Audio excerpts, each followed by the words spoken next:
ആടാ. എടാ എടാ വീട്ടിൽ അമ്മയ്ക്ക് എന്തെങ്കിലും പ്രശ്നമുണ്ടോടാ? ഇല്ല. എന്തേ? പിന്നെന്താ നിനക്ക് പറ്റിയേ? ഹാ, ഒന്ന് പറയടാ. എനിക്കറിയാൻ പാടില്ലാത്തതല്ലല്ലോ വസുവിനെ. ഏ വസു, നാളെ രാവിലെ ഷൂട്ടാണ്.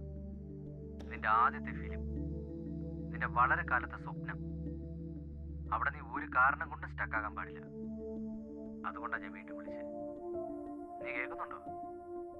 എടാ എന്തേലും ഉണ്ടെങ്കിൽ പറ. എടാ അച്ചു,